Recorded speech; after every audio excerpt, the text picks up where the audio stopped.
할렐루야.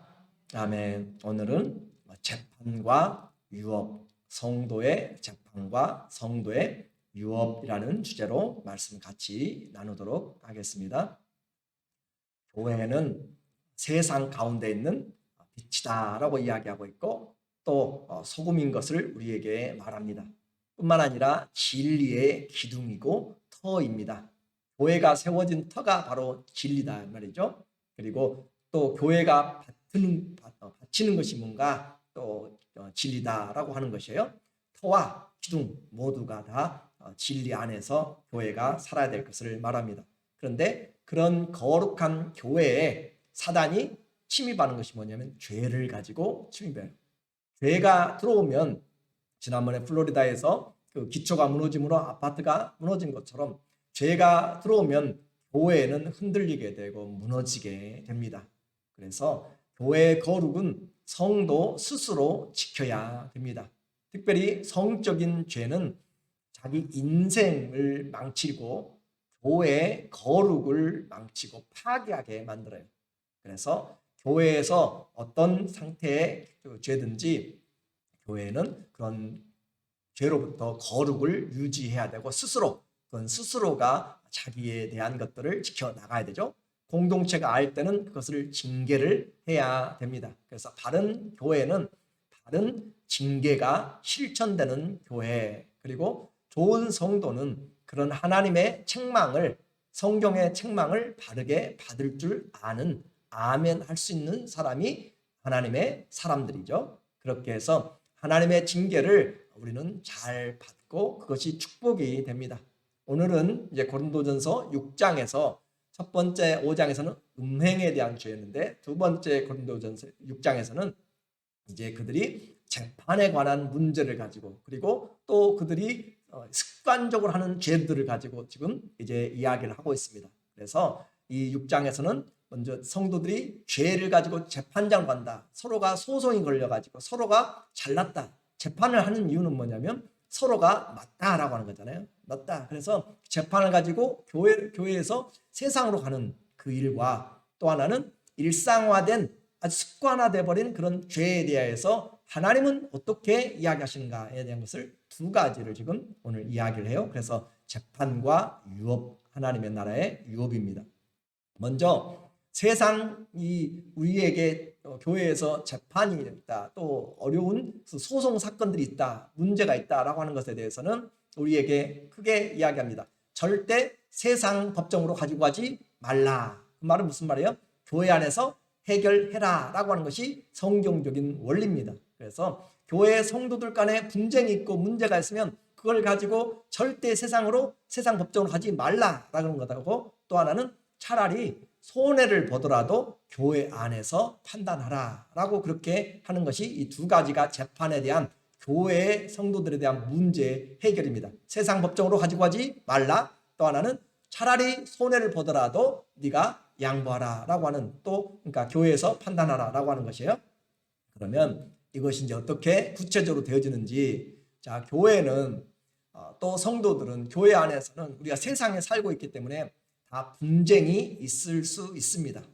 내가 옳다, 내가 옳다. 여기 교회에서, 고린도 교회에서도 바울파, 또 그리스도파, 개바파 다 나눠지잖아요. 그런 것처럼 또 그것은 겉으로지만 내 안에서부터 벌써 여러 일들로 나누어지게 됩니다.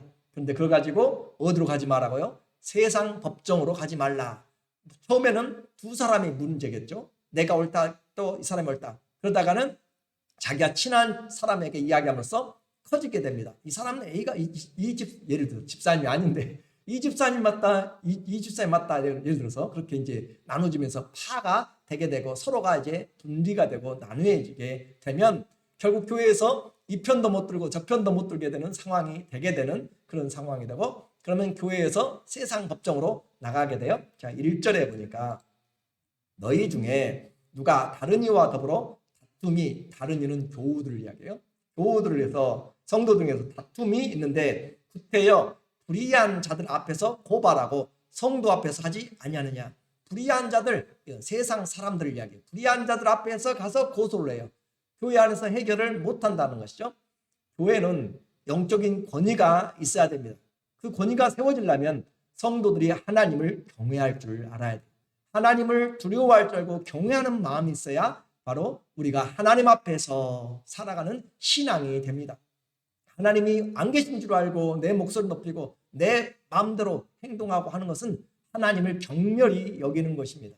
하나님을 두려워할 줄 아는 사람이 참 신앙이에요. 그래서 하나님을 두려워하는 것을 우리는 항상 마음에, 그건 무서워서 두려움이 아니라 모든 것을 아시고 모든 것을 행하시는 하나님 앞에 우리는 감출 것이 없기 때문에 그 하나님의 전지전능하심에 대한 것입니다. 그리고 그분이 우리를 보실 때 예수 그리스도까지 피 흘리기까지 사랑했는데 내가 그분을 배반하고 그분 앞에서 마음대로 살아가는 것에 대한 그 하나님의 사랑에 대한 두려움입니다. 그래서 이와 같이 교회는 영적인 권위가 있어야 되는데 하나님 앞에서 그리고 세운 질서가 지켜져야 돼요. 하나님이 세우신 질서에 그 말씀에 우리가 올바로 따라가는 것. 우리가 세웠잖아요. 그렇죠? 교회가 하나님 앞에서 세운 것이에요. 사람들이 세운 것이라고 생각할지 몰라도 하나님이 교회의 직분자들을 세운 것이에요. 그러면 질서를 따라서 우리가 함께 선서도 하고 함께 하면서 세운 질서를 우리가 지켜줘야 되는 것이에요. 그렇게 할 때 말씀이 될 수가 있는 것이죠. 교회가 영적 권위가 사라져버리니까 이 세상으로 오히려 나가게 되는 것이죠. 그리고 교회가 이렇게 질서가 되어질 때, 교회 안에 질서가 되어질 때 교회 자체가 세상의 권위를 갖습니다. 교회가 행하는 일들은 항상 맞다라고 하는 것이죠. 교회가 행하는 것. 그래서 세상이 교회를 두려워해야 되는데 거꾸로 세상의 것들을 가지고 교회를 판단하기 위해서 세상으로 간다. 거꾸로 된 세상이에요. 2절 보세요. 2절에 보면은 성도가 세상을 판단할 것을 너희가 알지 못하느냐. 성도가 세상을 판단해요. 언제요? 지금도 우리는 그리스도 안에서 판단할 수 있지만 그리스도가 오게 되면 그리스도와 함께 이제 온 세상을 판단해요. 그리고 세상도 너희에게 판단을 받겠거든. 지극히 작은 일을 판단하기를 감당하지 못하느냐. 세상도 우리가 판단하는데 지극히 작은 A와 B의 그런 이 사람 저 사람의 두 사람의 일을 판단하지 못하겠느냐. 또 우리가 천사를 판단할 것을 너희가 알지 못하느냐.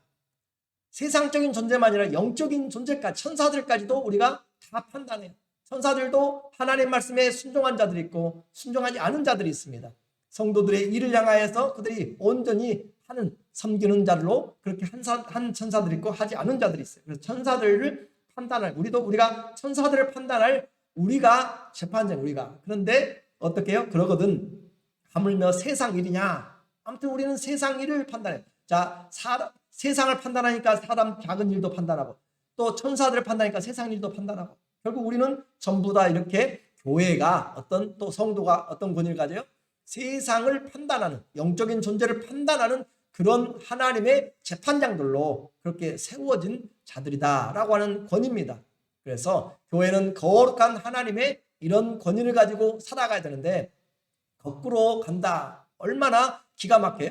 마치 어른들이 막 싸워요. 어른들이 싸워가지고 어린아이한테 가서 물어봐요. 우리가 싸웠는데 저 아저씨하고 이 아저씨 내가 싸웠는데 내가 맞냐 네가 맞냐라고 어린아이한테 물어보면 그게 말이 되는 소리입니까? 또 판사들이 싸워요. 판사들이 서로 이 법이 맞다 저 법이 맞다고 해가지고 어디로 가냐면 시장통을 가요. 시장에 가가지고 그 사람들한테 물어봐요. 말이 안 된다는 거잖아요. 하나님이 우리에게 교회가 또 교회에 세워진 질서 가운데서 이렇게 말씀 안에서 보면 자기만 내려놓으면 판단이 되는데 자기가 옳다라고 하니까 절대 판단을 해. 내가 지려고 생각하지 않아요. 무조건 이겨야 되는 것이에요. 절대 자기가 자존심 상하면 안 되는 거죠. 하나님 말씀보다도 진리보다도 내 주장이 옳은 게 옳기 때문에 승복을 안 하는 것이에요.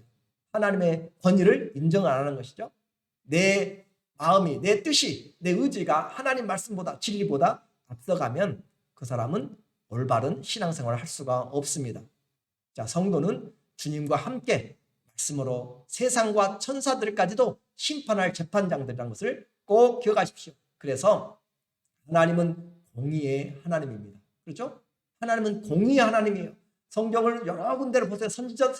선지자들이 와서 계속 아모스나 또 여러 선지자들이 나와서 하는 말이 우리에게 하는 말은 공의 하나님, 정의 하나님, 공법을 물같이 흐르게 하라고 그렇게 이야기했잖아요. 정의를 하수같이 그렇게 흐르게 하라고 이야기하는 것이에요. 그래서 교회의 능력은 바로 이 정의에서 나오고 공의에서 나옵니다. 하나님은 사랑이지만 사랑의 하나님은 또한 공의의 하나님입니다. 우리는 사랑으로 모든 걸 덮을 수 있는 것이 아니라 죄에 대해서는 분명하게 해나가야 돼요. 예수님도 사랑이지만 죄 때문에 십자가에서 죽으시잖아요. 그래서 사랑과 공의는 교회의 특징입니다. 사랑이 많은데 정의가 없다. 그건 안 되는 것이에요.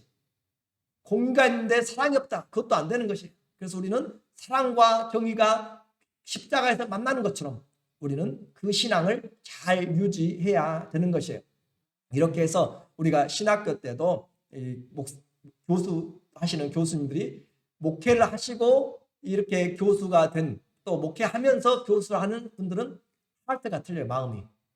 성도들을 대하든지 신학생들을 대하든지 마음이 틀린데, 그냥 교수 가르치는 일만 가르치는 사역만 하신 분들은 그냥 지적인 것으로 많이 이렇게 편중이 되게 돼 있어요. 그러므로 오늘 우리가 신앙생활하면서 이 사랑과 공의가 우리 가운데서 함께 실천되는 그런 부분이 우리에게 있어야 된다라고 말을 해주고 있어요. 자, 그래서 차라리 우리가 교회 문제는 이 믿음도 없고, 그렇죠? 성경도 알지 못하는 세상 판사들에게 가지고 와서 교회 문제를 해달라고 하면은 도대체 얼마나 우스운 일들을 하고 있느냐라고 하는 것이, 하나님은 공의 하나님 우리가 믿고 있는데 성도들은 공의롭지 못하게, 공의롭지도 못한 세상으로 또 가고 있어요. 세상의 빛과 소금이 되어야 될 교회의 수준을 오늘 우리는 이 시대에 보고 있잖아요. 그렇죠? 교회마다 분쟁이 돼가지고 해결 못하니까 세상 법정으로 가는 교회들이 얼마나 우리가 많이 듣고 보고 경험하고 있는지 모릅니다. 이처럼 이와 같은 일들을, 부끄러운 소송을 이 바울이 질타라고 했어요. 4절에 보세요. 4절 보면, 그런즉 너희가 세상 사건이 있을 때 교회에서 경히 여김을 받는 자들을 세우느냐. 우리가 성도들이 세상을 살면서 일이 생기면 교회에서 경히 여기는 사람들을 세워가지고 그것을 판단하게 하느냐. 또 내가 너희를 부끄럽게 하려 하여 이 말을 하노니 너희 가운데 그 형제 간의 일을 판단할 만한 지혜 있는 자가 이같이 하나도 없느냐. 고린도 교회 어떤 교회요? 지혜가 있다고 하고 지식이 있다고 하고 다 잘났다고 하는 사람들이잖아요. 다 뛰어났다고 하잖아요. 내가 나보다 낫다고 하는 그런 그 은사들과 지식을 자랑하는 그런 사람들이 이 지극히 작은 일 하나 해결을 못하느냐 그 말이죠. 그렇게 해서 이 형제 간의 일을 판단할 만한 지혜 있는 자가 이같이 없느냐라고 그렇게 이야기하면서 오늘 그들의 교만, 판단하지 못하면서도 자랑하고 있는 그들의 모습을 이 바울이 적나라하게 우리에게 보여주고 있습니다. 세상 판사를 의지해서 나가는 것들. 자, 그래서 세상 하지 말라. 그리고 차라리 손해를 보더라도 교회에서 판단하라 라고 그렇게 이제 두 번째 이야기해요. 6절에 보니까 형제가 형제와 더불어 고발할 뿐더러 믿지 아니하는 자들 앞에서 하느냐. 자, 그래서 이 교회가 세상 성도 간에, 성도와 교우들 간에 서로 더불어 고발할 뿐더러 그걸 가지고 세상으로 간다. 자, 성도가 서로 다투는 것도 문제인데, 그것도 문제인데 그거 가지고 내가요 세상에 가서 법정에 가서 성도들의 일을 이야기한다라고 하는 이 이야기를 하는 것이죠. 예를 들어서 가정에서 부부가 싸웠는데 그걸 가지고 가정에서 해결하지 않고 자녀의 문제, 가정 문제를 가지고 다른 세상의 법정으로 나가는 것도 건강한 가정은 아니죠. 또 우리의 교회도 마찬가지예요. 그래서 교회는 1차적으로는 우리 이제 교단에서는 삼심 제도가 있습니다. 일단은 교회 안에서 사소한 이런 문제는 개인이 해결해야 돼요. 그렇죠? 진리의 말씀 듣고 또 상담을 받고 목회자를 통하여서 그렇게 할 수도 있고, 또 권사님이나 장로님들의 이야기를 듣고 판단해서 할 수도 있고, 그것이 안 되면 당회로 모입니다. 당회가 1차예요. 심의라는 것이에요. 그러니까 첫 번째는 권면이고 그 조언들을 하는 것이고 목회자가 할 수 있는 것이고, 그리고 그 문제가 해결이 안 될 때는 당회에서 판단해요. 모든 가장 큰 부분에서는 장로교에서는 당회에서 하게 돼요. 거기에서도 해결이 안 된다라고 할 때는 노회에서 하게 돼요. 2심입니다. 그래서 노회에 이렇게 우리 교회에 이런 문제가 있습니다 라고 이렇게 올리게 되면 노회에서 심의를 해요. 노회에서 해결이 안 되면 총회에서 하게 됩니다. 그렇게 해서 삼심의 그런 장로교회 그런 것이 있는데 그런 내용까지 우리가 가서는 안 되는 그런 상황이 좋은 것이겠죠. 그렇게 해서 교회 문제를 세상으로 가지면 안 되는 거. 또 우리에게 이 손해를 보더라도 어디 안에서 보라 했어요? 형제들에게 교회 안에 살아. 7절에 보면은 너희가 피차 고발함으로 너희 가운데 이미 뚜렷한 허물이 있나니 차라리 불의를 당하는 것이 낫지 아니하며 차라리 속는 것이 낫지 아니하느냐. 이제 여기서부터는 좀 믿음이 좀 있어야 돼요. 내가 하나님 앞에 내가 잘났다고 했는데 이거 결국 저 사람은 가지고 세상으로 가자고 하는데 나는 내 양심상 성경에서 이렇게 할 수도 없고 이제 갈등이 있게 되잖아요. 그럴 때 어떻게 할 것인가 라고 하는 것이에요. 그래서 이미 너희가 피차 고발함으로 너희 가운데 뚜렷한 허물이 있다. 이 뚜렷한 허물이라고 하는 것이 어떤 뜻이냐면은 패배라는 뜻입니다. 헤테마라고 하는 이 말은 뚜렷한 허물이라는 것은 뚜렷한 패배, 뚜렷한 실패, 이미 법정으로 가지고 세상 법정으로 가지고 간 자체가 뭐냐면 뚜렷한 패배, 교회의 패배입니다. 교회의 실패입니다. 그 말이에요. 그러니까 세상을 가지고 간 것 자체가 패배요 허물이다. 우리 성경에서는 완연한 허물, 또 개역 개정에서는 뚜렷한 허물 그렇게 표현했고 다른 성경에서는 패배라고 그렇게 이야기를 했어요. 이렇게 완전한 패배가 바로 교회가 핸들하지 못하니까 가지고 간 거잖아요. 그렇죠? 기법한 거예요. 그래서 포기한 거잖아요. 그렇게 해서 교회가 패배했다. 그러면 우리는 이제 이야기해요. 이런 패배를 오히려 차라리 불의를 당하는 것이 낫지 아니하며 차라리 속는 것이 낫지 아니하냐. 차라리 그렇게 그리스도의 영광이 땅에 떨어지기보다는 교회에 다니는 사람들 틈만 나면 이 경찰서 오고 틈만 나면 또 법원에 가고 그런 식으로 한다면은 그것이 덕이 되겠냐 이 말이에요.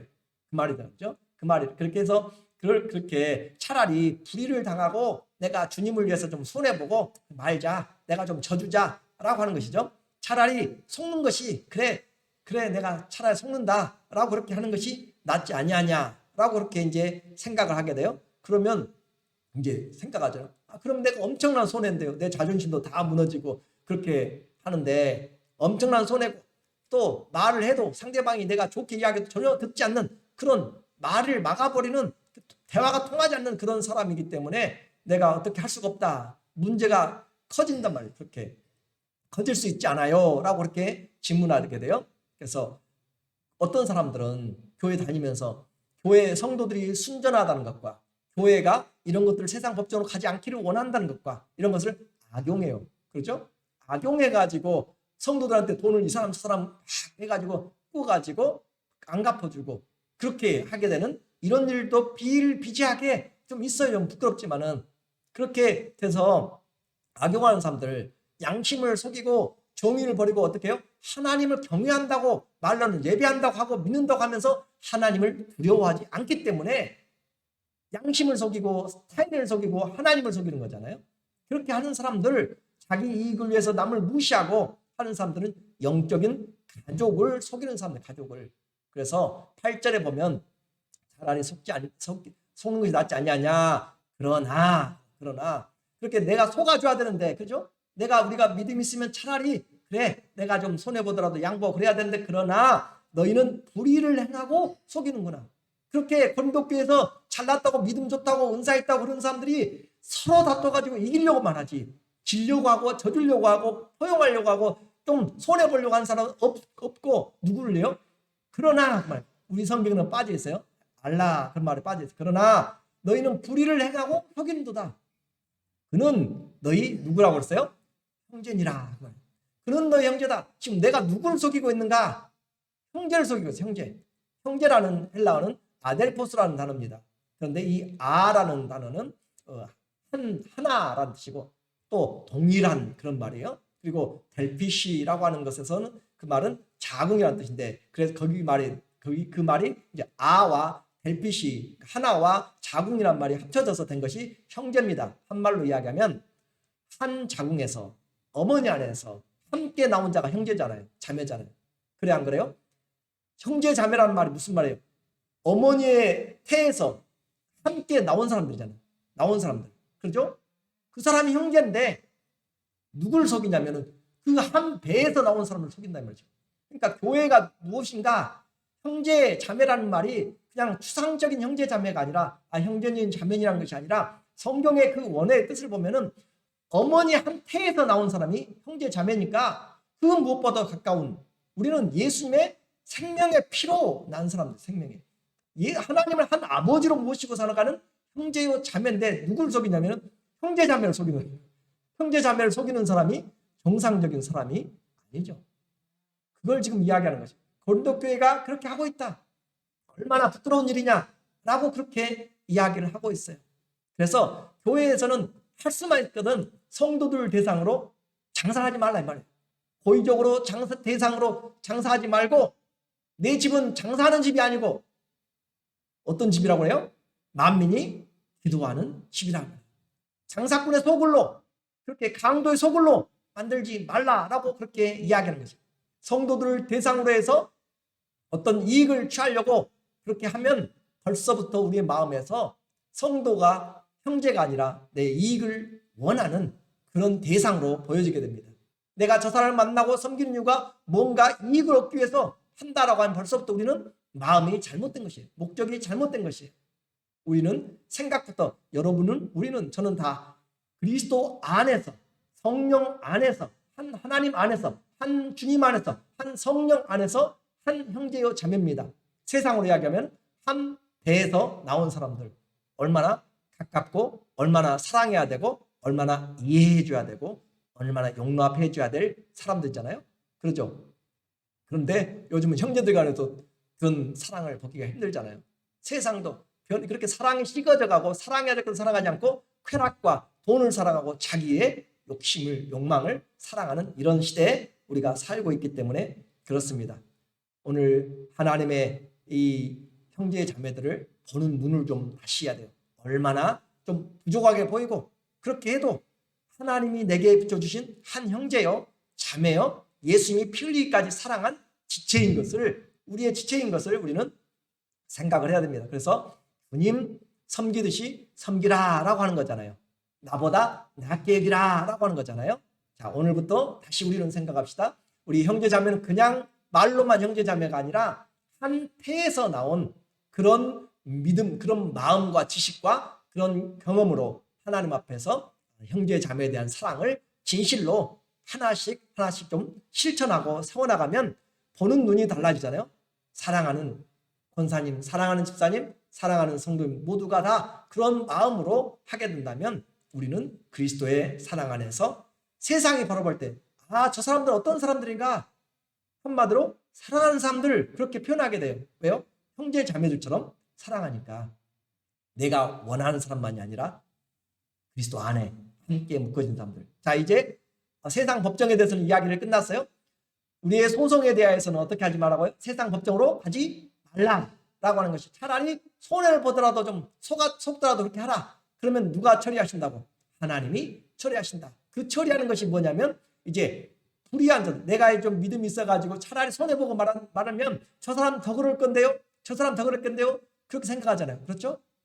그런데 하나님은 살아계시다니까요. 하나님은 절대 그냥 놔주지 않아요. 그것이 지금 이제부터 나오게 돼요. 자, 불의한 자는 하나님의 나라를 들어가지 못하도록 유업을 주지 않는다라는 것으로 아주 엄청난 선포를 하게 됩니다. 그래서 불의한 자는 하나님 나라를 유업으로 받지 못한다.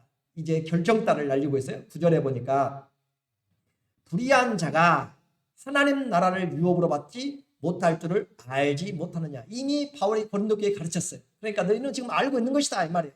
불의한 자, 그래서 미혹을 받지 말라. 미혹하지 말라. 제발 미혹받지 말라라는 것이에요. 뭘 미혹받지 말라?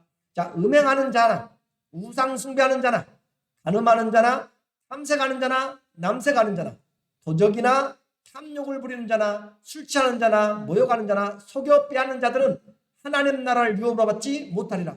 자, 9절과 10절 위아래 무엇을 뒀어요? 하나님의 나라를 뒀어요. 그렇죠? 하나님의 나라 유업을 뒀어. 제일 위에도 하나님의 나라 유업, 밑에도 하나님의 나라 유업인데 그 가운데 들어가지 못할 사람들을 정확하게 써놓고 있어요. 그러니까 이것이 좀 이제 우리가 생각을 해야 돼요. 구분을 크게 두 가지로 합니다. 하나는 성적인 타락과 죄와 하나는 대인 관계에서의 죄. 그리고 또 하나 본다면 이제 우상에 대한 죄로 그렇게 세 가지로 나눌 수 있는데, 먼저 성적인 타락이 얼마나 큰지를 우리에게 이야기해요.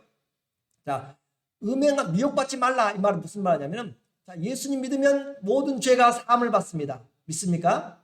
그렇죠? 사함 받는데, 그럼 사함 받았으면 나 자유든 너 자유든 죄로부터 해결됐다 하면서 이제는 마음껏 육체의 원한대로 살아도 괜찮하다라고 그렇게 가르치고, 이 기쁜 소식을 전하자라고 하는 그 구원파들, 구원을 받았기 때문에 더 이상 죄에 대해서 회개할 필요가 없다라고 하는 그런 그 자유 같은 말도 안 되는 것을 주면서 사람들에게 이 기쁜 소식 하면서 그렇게 가르치고 있는 그런 이단들에게 넘어가면 안 된다라고, 미혹되지 말라라고 하는 것이죠. 그래서 성경은 우리에게 동전의 양면을 분명하게 보여줍니다. 이것을 잘 이해를 하셔야 돼요. 성적인 타락을 보면은 먼저 음행하는 것은, 이 음행이라고 하는 것은 전체적인 성적인 타락이에요. 청년이 됐든지 누가 됐든지 모든 사람들에 대한 음행에 대한 것입니다. 그리고 또 나오는 것이 뭐죠? 우상 숭배하는 것은, 그것은 이제 우상 숭배하면서도 성적인 타락을 하게 되는데, 신적인 그런 섬기는 일에서 많이 되어졌지만, 아무튼 이것도 어떤 사람들은 성적인 타락으로 넣는, 신을 섬기면서 하는 그런 그 아프로디테 신을, 여신을 섬기면서 했던 그런 사제들의 성의 행위를 통해서, 또 바알 신을 섬기면서 그 바알과 아세라가 성적인 행위를 통하여서 풍년이 온다, 비가 오고 그렇게 한다고 하는 그런 토속적인 신앙으로 그들이 속여서 했던, 바알볼에게 속아서 했던 그런 일들도 많이 나타나잖아요. 그런 것처럼 그런 것이든지, 또 간음이라고 하는 것은 남자와 여자가 결혼한 상태에서, 배우자가 있는 상태에서 하는 것을 간음이라고 이야기를 해요. 그리고 또 탐색한다라고 하는 것은 이 남자와 여자에서 동성연애를 말합니다. 탐색한다는, 특별히 수동적인 위치에 있는 그런 피메일의 입장에 있는 그 성적인 타락을 탐색이라고 이야기하고, 남색은 능동적인 입장을 가지고 있는 동성애자, 남성적인 입장을 이야기합니다. 그러니까 성경은 이미 2000년 전부터 우리에게 소돔과 고모라 그 앞으로 올라가면 노아의 홍수도 마찬가지고 우리에게 이와 같은 동성에 대해서 분명하게 하나님의 나라를 유업을 얻지 못한다고 모두를 받고 있어요. 그런데도 불구하고 이것을 합법적으로 만들고 있는, 우리는 이런 나라에서 살고 있고 자녀들이 교육을 받고 있는 세대를 우리가 살아가고 있는 것이죠. 자, 성적인 타락이 얼마나 많은지 우상숭배까지 한다면 5가지를 지금 이야기를 하고 있어요. 그리고 또 이제 대인 관계, 사람들 관계에서 도적질하는 것은 점도둑을 이야기합니다. 큰 도둑이 아니에요. 점도둑이라고요. 탐욕을 부리는 것은 좀 더 큰 자들이. 그리고 술 취하는 자, 이 술 취하는 것은 혼자 먹고 취한다는 그런 것이 아니라 술 먹고 다른 사람들에게 피해를 주는 사람들, 그런 사람들, 그리고 모욕하는 사람들, 비방하고 모욕한, 남의 인격을 헛들고 삶을 망하게 만드는 사람들, 그리고 속여 빼앗는 사람들, 아주 큰 것들을 한 건씩 해나가는 그런 사람들. 그러니까 이런 대인 관계에 있어서도 하나님의 이런 공의는 분명하게 이야기를 해요. 그래서 이런 자들은 어떻게 해요? 하나님의 나라를 유업으로 받지 못한다. 자, 여러분이 이제 판단하세요. 제가 더 이상 설명할 수가 없으니까. 이제는 우리에게 생각이 들어요. 그러면 의문이 들어요. 이것이 구원의 문제인가, 아니면 하늘나라의 상급의 문제인가? 이 고민이 자꾸 들어요. 저도. 이게 예수 그리스도를 믿으면 우리는 죄 사함을 받습니다. 우리가 5절에서도 봤어도, 5장에서도 봤을 때도 그 아버지의 아내를 취한 자도 육체는 멸하고 예수 그리스도의 나라에 영은 구원한다라고 그렇게 이야기를 했어요. 그런데도 불구하고 오늘 또 여기서는 이와 같이 불의를 행한 자가 하나님 나라를 유업으로 받지 못한다고 위아래 그냥 못을 박아놓고 그 가운데다가 정확하게 했는데, 여기만 써놨으면 제가 좀 넘어갈 수가 있는데 성경에서 여러 번 우리에게 강조를 하고 있기 때문에 여러분이 판단하셔야 돼요. 제가 어떻게 이야기를 못 해줘요? 자, 갈라디아서 5장 1절에 보면 여러분 잘 보시면 똑같은 말이라는 것을 알아요. 자, 육체의 일은 분명하니 곧 음행과, 들었죠? 음란한 음행과 더러운 것과 호색하는 거 알죠? 호색과 우상숭배 똑같이 나오죠? 똑같이 나오고, 주술과 또 원수 맺는 것과 분쟁과 시기와 분냄과 당짓는 것과 분열함과 이단까지 다 나와요. 그리고 투기와 술 취함과 방탕함과 또 그와 같은 것들이라 전에 너희에게 경계한 것 같이 경계하노니, 이런 일을 하는 자들은 어떻게 해요? 하나님 나라를 위협으로 받지 못할 것이오 라고 또 다시 갈라디아 교회도 분명하게 못을 박아 놓았어요. 그리고 여기서만 또 끝나는가? 그렇지 않아요? 또 보니까 에베소서를 보니까 에베소서 5장 3절에 또 나옵니다. 음행과 온갖 더러운 것과 탐욕은 너희 중에서 그 이름조차도 부르지 마라. 이는 성도에게 마땅한 말이야. 성도는 그런 이름을 불러서 안 된다는 것은, 부르지도 말라는 것은 아예 생각하지도 말란 말이에요. 생각하지 말라. 음담패설 아예 입에 빼내지도 말란 말이죠. 또 누추함과 추한 말들이죠. 더 어리석은 말이나 희롱의 말이 마땅하지 아니하니 오히려 감사하는 말 하라. 성도들의 말은 감사한 말이에요. 덕을 세우는 말이에요. 비난하는 말이 아니에요. 자, 왜 중요하냐? 5절에 너희도 정녕 이것을 알거니와. 자, 이제 에베소 교회도 알고 있어요. 음행하는 자 또 나오죠. 더러운 자나 탐하는 자나 곧 우상 숭배하는 자는 다 그리스도와 하나님의 나라에서 기업을 얻지 못하리니. 자, 성경에서 지금 계속 그리스도의 나라에 하나님의 나라에서 기업을 얻지 못한다고 대못을 이렇게 받고 있는데, 요한계시록까지 한번 볼게요. 요한계시록의 22장 14절. 자기 두루마리를 빠는 자들은 복이 있나니. 이 두루마리를 빤다는 것은 옷을 빤다는 것은 행위를 빠는 것이에요. 너희 거룩한 세마포는 너희의 거룩한 행실이라 라고 하잖아요. 그래서 옷을 빤다는 것은 우리의 행실을 바꾼다는 말이에요. 행실을 빠는 자, 행실을 바꾸는 자는 복이 있나니 이는 그들이 생명나무에 나아가며 문들을 통하여 성에 들어갈, 이 성은 예루살렘 성, 거룩한 하나님의 나라 임할 때 예루살렘 성에 들어갈 권세를 받으려 함이로다. 자, 개들과, 여기는 개, 멍멍 짖는 개들이 아니에요. 여기 개들과 점술가들과 음행하는 자 또 나와요. 음행하는 자, 살인자들과 우상 숭배자 똑같이 나오죠. 거짓말을 좋아하며 지어내는 자들은 다 성 밖에 있으랴. 예루살렘 성 밖에 있다. 이것이 구원이냐 아니냐, 이건 정확하게 말을 못 해줘요. 그런데도 불구하고 거룩한 성에 못 들어가요.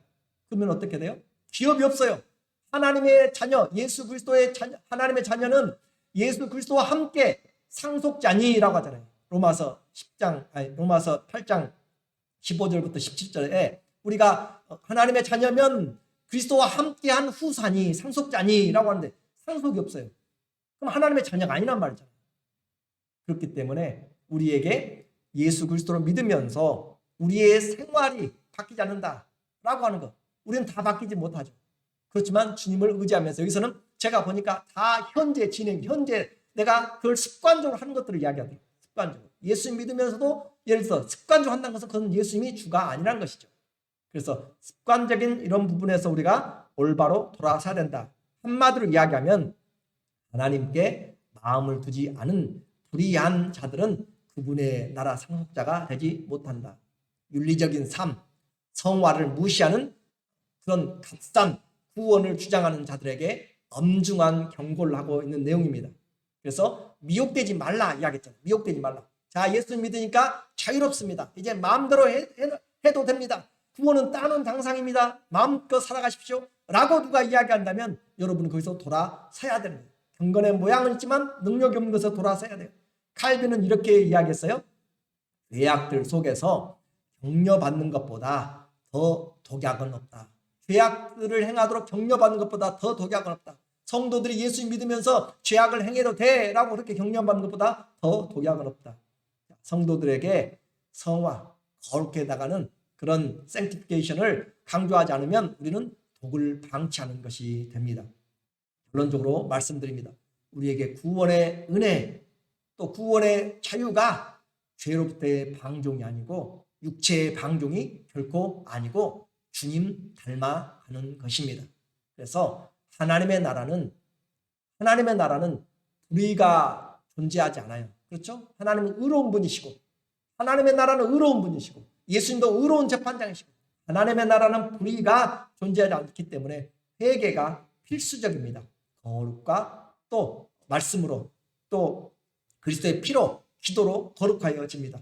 그것을 우리가 옷 입고 입는 것이에요. 11절에 우리에게 당부하는 거죠.